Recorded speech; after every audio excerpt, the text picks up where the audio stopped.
semua sebuah mimpi.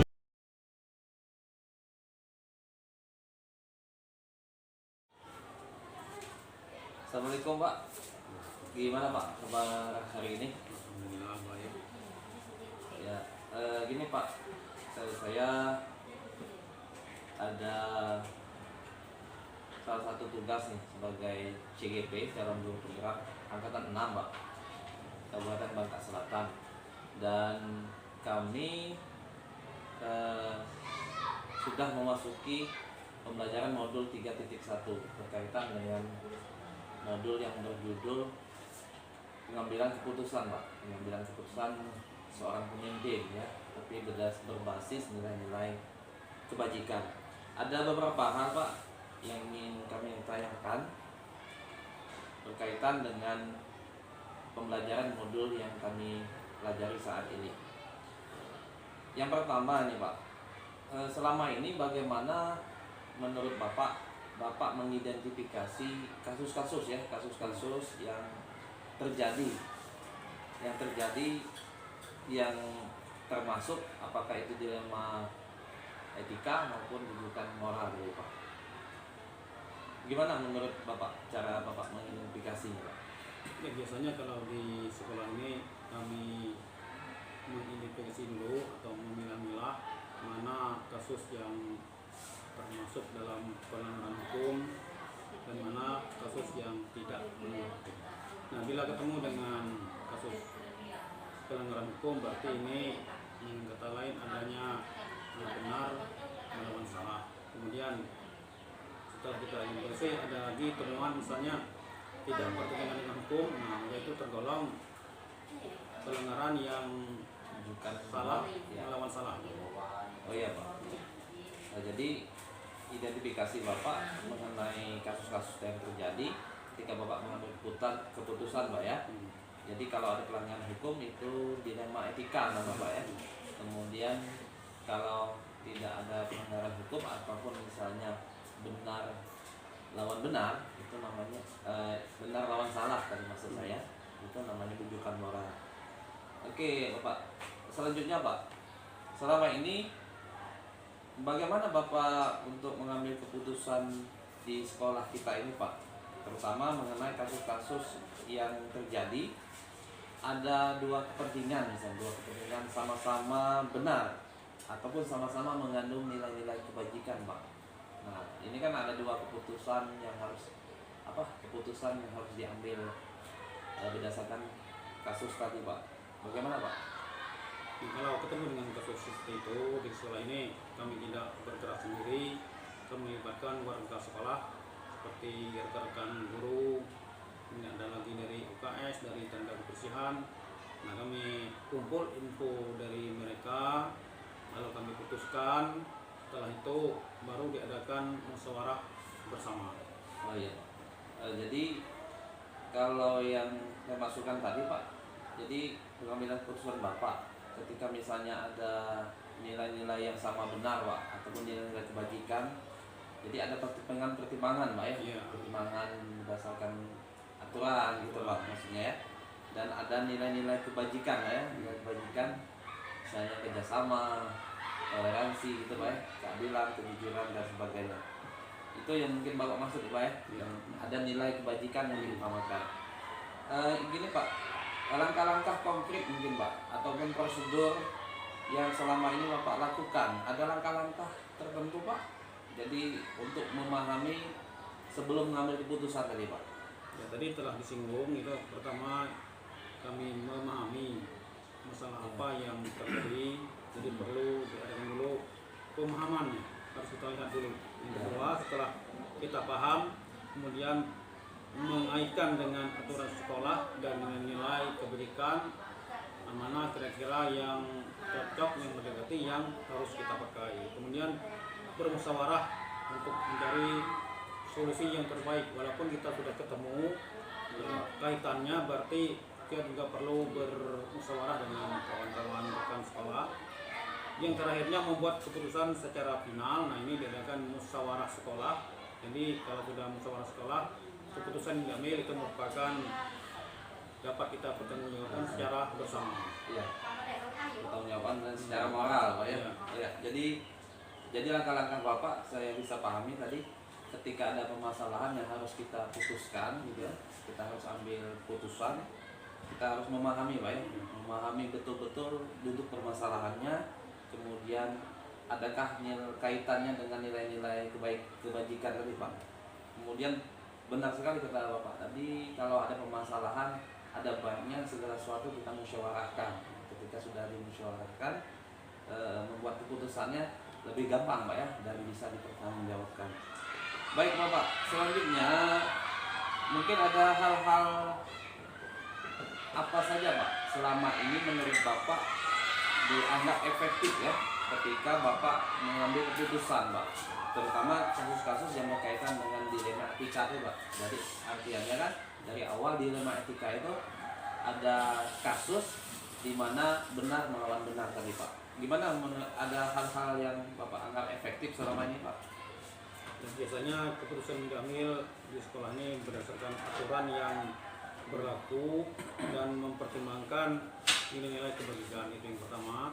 Kemudian yang keduanya mengidentifikasi data dan fakta terkait permasalahan yang dihadapi tersebut. Yang ketiga, ya tadi telah disinggung, itu bermusyawarah dalam pengambilan keputusan, jadi bukan keputusan dari kepala sekolah, jadi keputusan bersama. Ya. Kemudian membangun korelasi yang baik dengan warga sekolah, wali murid dan masyarakat. Yang terakhirnya mengedepankan kepentingan orang banyak untuk jangka pendek maupun jangka yang panjang. Itu biasanya yang kami lakukan bila ketemu dengan masalah seperti ini. Oh iya Pak, jadi intinya ada hal-hal efektif ya, hal-hal efektif menurut Bapak setelah menerapkan pengambilan keputusan. Antaranya tadi keputusan itu diambil secara bermusyawarah gitu Pak ya, kemudian dikaitkan lagi dengan nilai-nilai kebajikan, kemudian korelasi Pak ya, hubungan baik antara warga sekolah, wali murid dan masyarakat. Dan ada juga Bapak sampaikan tadi, kita mengambil keputusan itu memikirkan juga Pak ya, untuk jangka panjang, jangka pendek dan jangka panjangnya. Baik Pak, selanjutnya ingin saya tanyakan nih, selama ini Bapak dalam mengambil keputusan tentunya dalam permasalahan tidak luput dari namanya tantangan Pak ya. Kira-kira tantangan yang seperti apa yang Bapak alami pada kasus-kasus dilema etika tadi Pak? Jadi kasus yang benar melawan benar tadi Pak. Yang pertama itu sering kami alami dalam mengambil keputusan dalam menyelesaikan masalah seperti benar melawan benar, salah melawan salah. Itu yang pertama, adanya kebimbangan dalam memilih dua situasi benar lawan benar, karena mereka semuanya benar ya, harus kita teliti memilihnya. Paling benar gitu. Kemudian patron yang bertentangan dengan hati nurani kadang-kadang itu ada terjadi pada kita. Yang ketiga, perbedaan karakteristik seseorang. Kemudian yang terakhir, berbagai kepentingan oleh beberapa pihak terkait atau pemangku kepentingan. Ya, jadi memang Pak ya, tantangan-tantangan itu dalam mengambil keputusan sebagai pemimpin apalagi Pak ya. Jadi ketika kalau misalnya benar lawan salah itu tidak terlalu masalah Pak ya, karena itu biasanya ada kaitannya dengan hukum. Jadi hukum itu yang menjadi dasar kita. Nah ketika dilema etika ini yang benar lawan benar ini Pak, yang harus kita itu Pak ya, harus kita ambil keputusan yang tepat sebagai solusi. Tantangan-tantangan itu tentunya juga terjadi secara umum Pak, relatif terjadi di sekolah-sekolah ataupun dialami oleh seorang pemimpin. Berikutnya Pak, nah kalau misalnya nih ada permasalahan-permasalahan yang ketika Bapak hadapi untuk diambil keputusan ketika kasus dilema etika tadi, apakah ada jadwal khusus Pak atau tata cara misalnya penyelesaian masalahnya di tempat khusus ataupun jadwal yang ditentukan ataupun bagaimana bentuk prosedurnya Pak dalam menyelesaikan khususnya pengambilan keputusan yang Bapak jalankan selama ini Pak? Nah kalau jadwal khusus itu sebenarnya tergantung kejadian. Ya, nah, kalau kasus, sudah ada ya. kejadian, Kasus. kalau sudah ada kasus, nah ini kami melihat kasus tersebut bagaimana dalam penggunaan strategi waktu, kemudian selain waktu yang tepat tadi, Ya. kami juga melihat situasi dan kondisi Tingkatan, kira-kira Pak, kira-kira Tingkatannya layak tidak, gitu, Pak. layak apa tidak itu akan penyelesaian kasus. Nah tentunya berbagai kasus memiliki cara-cara yang berbeda. Ya. Ini kita harus memandang kasusnya dulu dalam penyelesaiannya. Saya menyelesaikan permasalahan melihat tingkatan kerumitannya. Kadang-kadang ada kasus itu yang kita anggap sangat rumit. Nah ada kasus yang bersifat sederhana maupun kompleks. Pada kasus sederhana diselesaikan di tempat, sedangkan kasus kompleks, nah ini perlu diselesaikan dengan membutuhkan waktu dan perlu diatur jadwalnya kira-kira khusus Pak ya. khusus yang tepat dan relatif lama. Jadi Iya. itu yang kami lakukan kalau ketemu kasus yang agak rumit. Ya.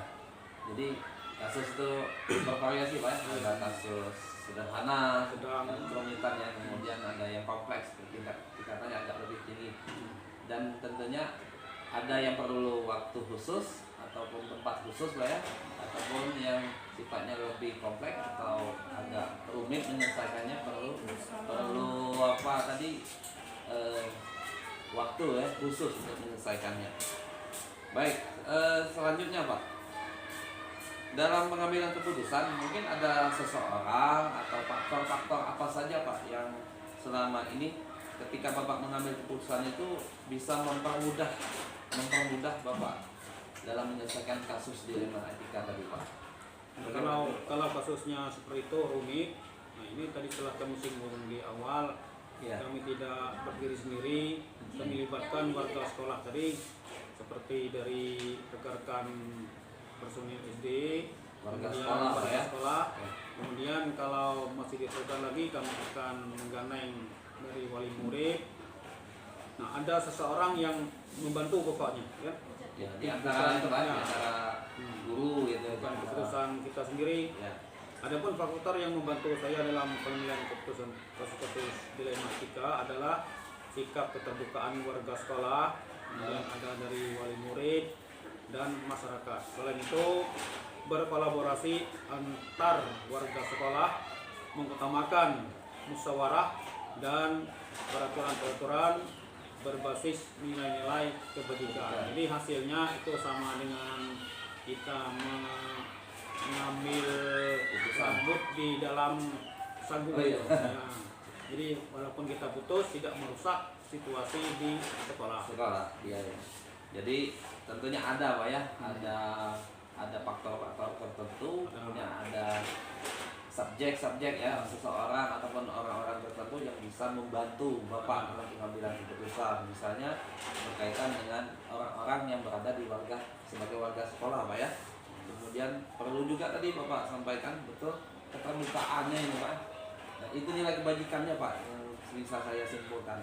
Kemudian kolaborasi itu menurut kami penting juga Pak. Betul sekali seperti Bapak sampaikan. Dan tentunya peraturan yang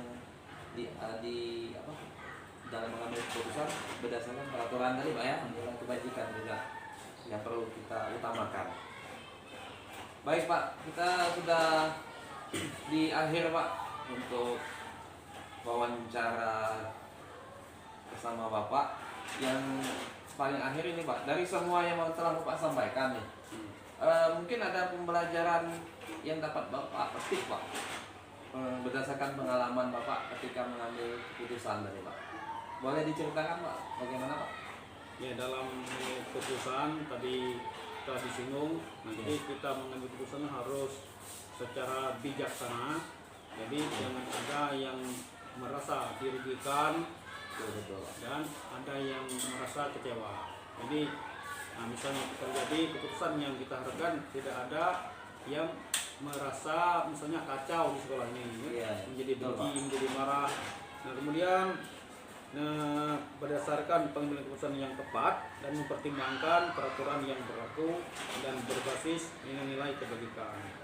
Dalam kasus dilema etika dapat diselesaikan dengan berkolaborasi antar warga sekolah. Tadi di awal telah kami singgung dengan orang tua, dengan rekan.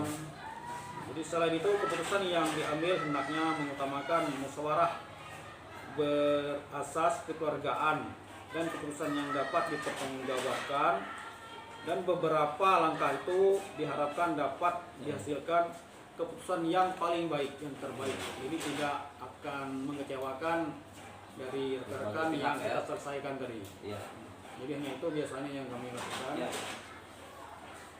Oke Bapak, pembelajaran yang sangat luar biasa Pak saya dapatkan sebagai Bapak sebagai pemimpin ketika mengambil keputusan ya, menghadapi dengan kasus-kasus dilema etika tadi. Jadi pengalaman Bapak tadi menjelaskan bagaimana mengambil keputusan itu secara bijaksana Pak ya. Maksudnya tidak boleh kita berazas keadilan. Jadi misalkan ada sesuatu yang kita ambil, kita putuskan tidak merugikan orang lain lah, ataupun tidak merugikan, meminimalisir kesalahan ataupun rasa ketidakpuasan mungkin atas keputusan yang diambil. Tadi juga Bapak singgung kita perlu berkolaborasi, di antaranya dengan bermusyawarah dengan warga sekolah, masyarakat itu Pak ya. Dan tentunya apa yang menjadi keputusan itu diharapkan dengan pertimbangan-pertimbangan yang matang Bapak sampaikan tadi menjadi keputusan yang terbaik ataupun solusi terbaik yang kita kenal dengan solutif. Oke Bapak, terima kasih atas waktunya, terima kasih atas penjelasannya berkaitan dengan pengambilan keputusan berbasis nilai kebajikan sebagai seorang pemimpin. Oke Bapak, sekali lagi saya ucapkan terima kasih, salam sehat dan salam bahagia. Assalamualaikum Bu Kamaria. Waalaikumsalam. Gimana kabarnya Bu? Alhamdulillah sehat. Alhamdulillah ya. Semoga kita tetap sehat ya, tetap sehat menjalankan tugas-tugas aktivitas kita, khusus sebagai pendidik di SD kita Bu ya. Bu Kamaria, ada beberapa hal yang ingin saya sampaikan. Pertama, kami dari CGP Calon Guru Penggerak Angkatan 6 Kabupaten Bangka Selatan kebetulan saat sekarang ini sudah memasuki modul 3.1 Bu, berkaitan dengan pengambilan keputusan seorang pemimpin berbasis nilai kebajikan. Nah, ingin berdiskusi dengan Ibu lah pada kesempatan ini ya, berkaitan dengan ketika Ibu Kamaria sebagai pemimpin pembelajaran, artinya di kelas ya, khususnya kelas 6. Ada beberapa hal yang ingin kami tanyakan dengan Ibu berkaitan dengan hal tersebut. Nah, yang pertama Bu, mungkin selama ini Ibu selama mengajar, mendidik di sekolah kita ini tentunya tidak luput dari masalah ya. Nah, dan kaitannya permasalahan-permasalahan yang terjadi, misalnya kita harus memutuskan mana yang terbaik itu.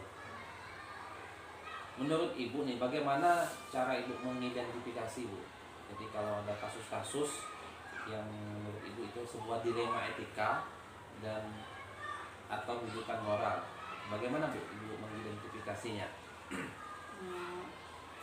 Pada kesempatan sebelumnya pernah saya lakukan ya, identifikasi kasus-kasus yang berkaitan dengan murid dan orang tua.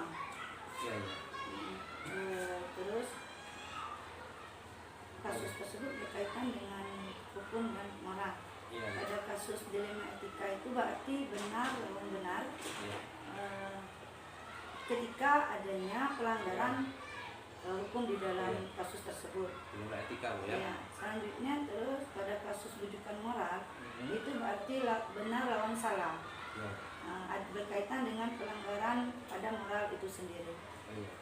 Jadi intinya Ibu mengidentifikasi kasus-kasus seperti itu, melihat ya dari sudut pandang atau ranah pelanggaran hukum atau tidak kan ya, ataupun hanya sebatas tidak ada pelanggaran hukum yang kita kenal dengan rujukan moral ya.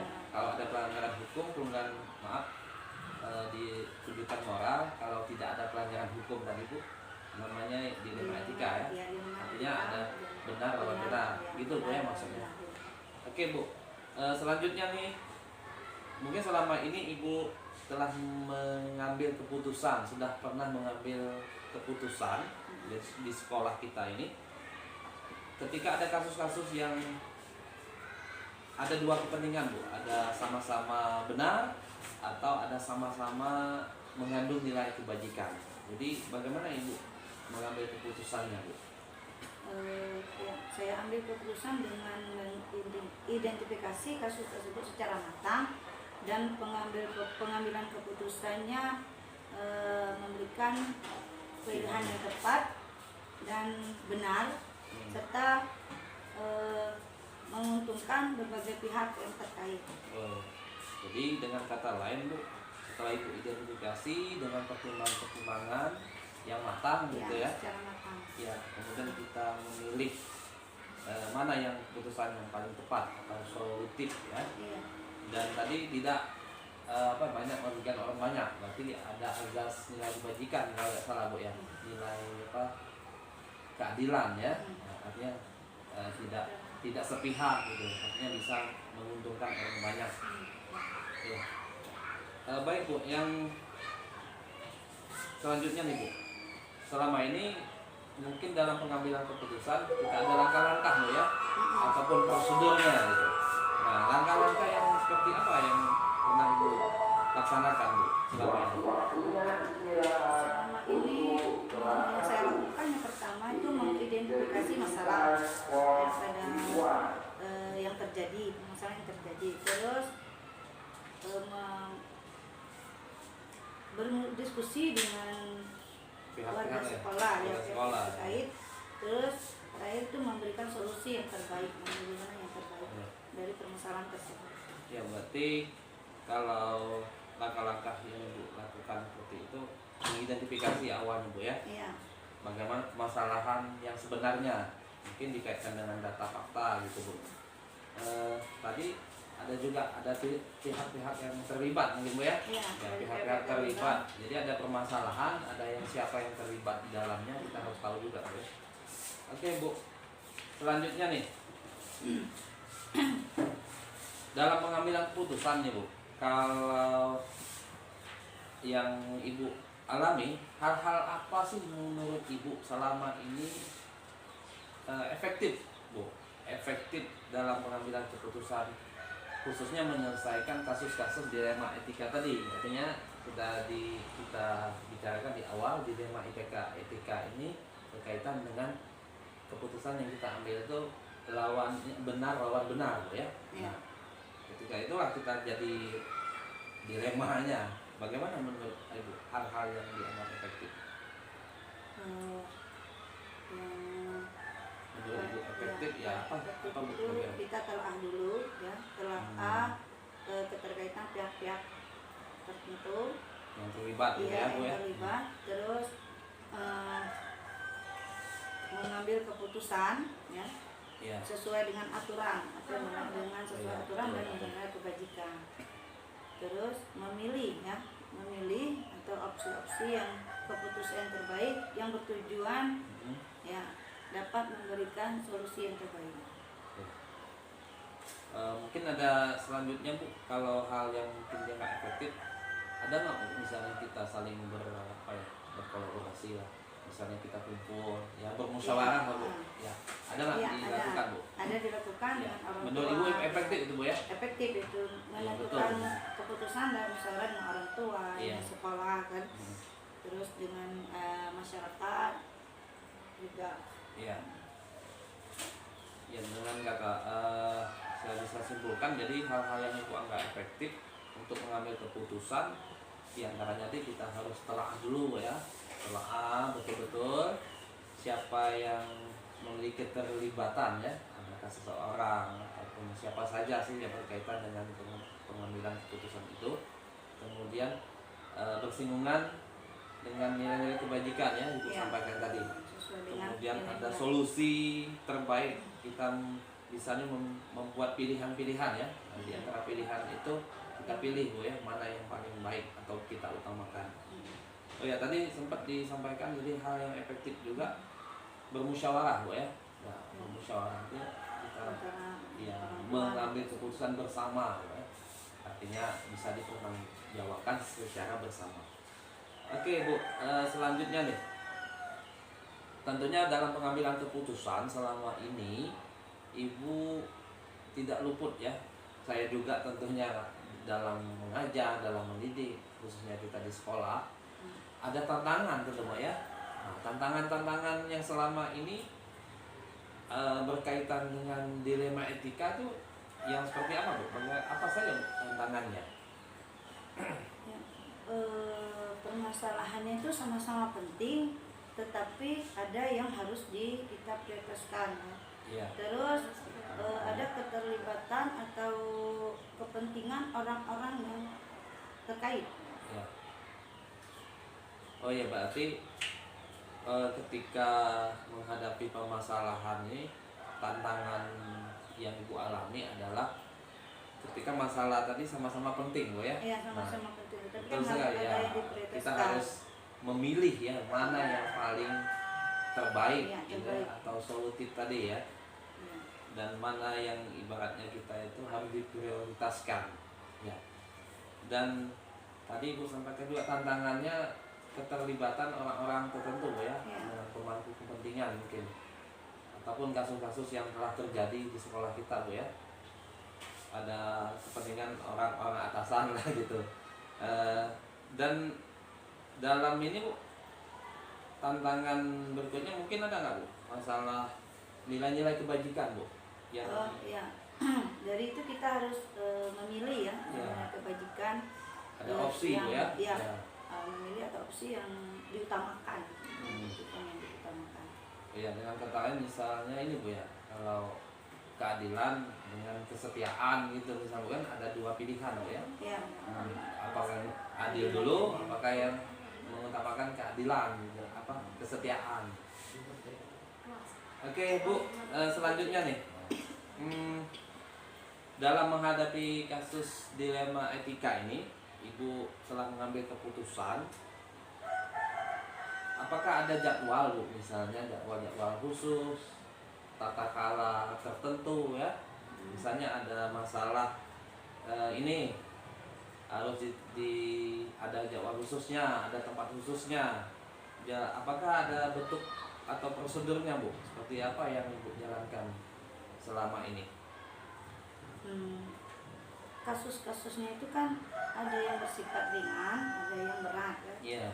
Tetapi kadang saya tidak memiliki waktu untuk Kalau yang kasus ringan Bu ya? Iya, dalam menyelesaikannya dalam kasus ringan. Tidak Tetapi butuh bila waktu khusus ya? kadang-kadang kan tidak memiliki waktu untuk menyelesaikan permasalahannya yang bersifat ringan. Iya. Nah, apabila terjadi kasus yang berat, saya mengatur jadwal,